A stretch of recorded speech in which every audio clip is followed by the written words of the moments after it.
آخری عشرے میں آدمی جو ہے اللہ کی چوکھٹ پر ہی جا کر بیٹھ جائے، اپنے معمولات کو توڑے۔ اعتکاف کی روح یہ ہے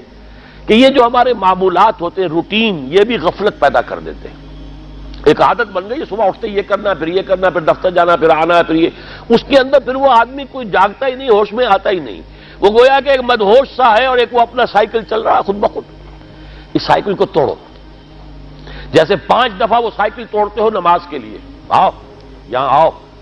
آؤ سجدے میں گرے، لوح جبیں تازہ کریں، یاد کرو اللہ کو دوبارہ، اپنا عہد استوار کرو دوبارہ، ایاک نعبد و ایاک نستعین۔ اسی طرح سال میں ذرا یہ 9-10 دن بھی ایک دفعہ توڑو اپنے روٹین کو، جاؤ وہاں ڈیرا لگا لو مسجد کے اندر اللہ کے در پر، سوائے جو ناگزیر حوائج انسانیاں ہیں،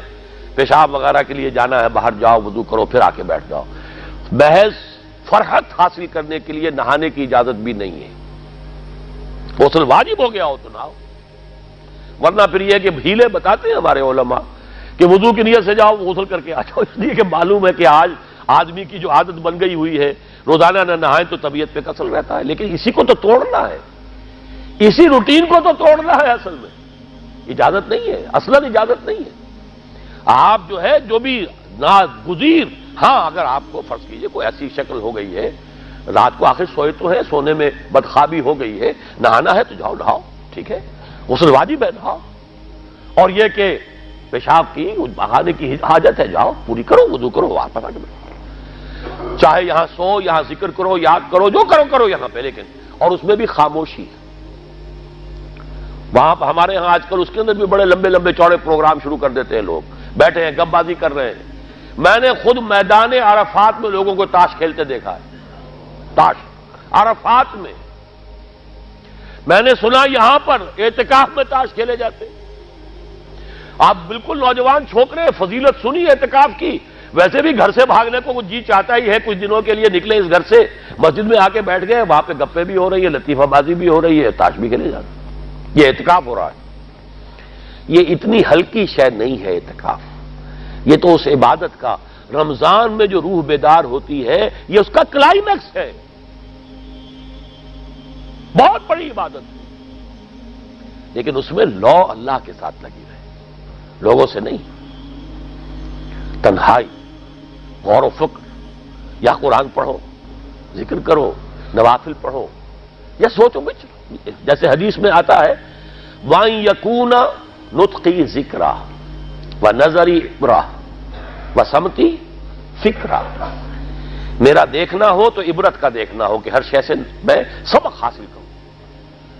اور میں بات کروں تو اللہ کے ذکر پر مبنی ہو میری بات، اور میں خاموش رہوں، وَسَمْتِي فِكْرًا، غور و فکر، تفکر و اعتبار، جو حضور جا کر غار حرا میں کیا کرتے تھے، وہ اعتکاف تھا حضور کا، مکی دور کا اعتکاف، تنہا بیٹھنا۔ اور یہ روایت مجھے بعد میں معلوم ہوا کہ یہ بنو ہاشم میں یہ روایت تھی، حضور کے دادا بھی جا کر وہاں پر غار حرا میں بیٹھا کرتے تھے، یہ ان کی ایک خاندانی روایت چلی آ رہی تھی، یہ جگہ تھی۔ اور وہ جگہ ایسی ہے عجیب سی، اب تو خیر بڑی بڑی عمارتیں حائل ہو گئی ہیں، ورنہ میں نے جب پہلا حج کیا تھا سن 62 میں، تو میں نے اس وقت جا کر دیکھا تھا، واقعتاً سیدھا کعبہ نظر آتا ہے وہاں سے، اور کچھ درمیان میں نہیں۔ جیسے اس کو سلٹ لیمپ کہتے ہیں، وہ غار ہے ہی ایسی کہ سامنے ایک دراڑ سی بس کھلی ہوئی ہے، یہ اس کے اندر سے وہاں بیٹھ جائیے، سیدھی نگاہ خانہ کعبہ پڑ جاتی تھی، تو کعبے کا مراقبہ بھی کیا جا سکتا تھا وہاں بیٹھ کر، دیکھنا، کعبے کو دیکھنا عبادت ہے، اور پھر اس یکسوئی کے ساتھ، کوئی نہیں، کعبے میں ہے تو نہ معلوم کیا کچھ اور ہو رہا ہے، لیکن یہ کہ وہاں تو آپ بیٹھے ہوئے، تو وہ اعتکاف، یہی اعتکاف حضرت موسیٰ نے کیا تھا 40 دن کا، تب تورات ملی تھی، یہی 40 دن کا روزہ کیا رکھا تھا، یہ اگرچہ قرآن میں مذکور نہیں ہے، حضرت موسیٰ کا تو قرآن میں مذکور ہے،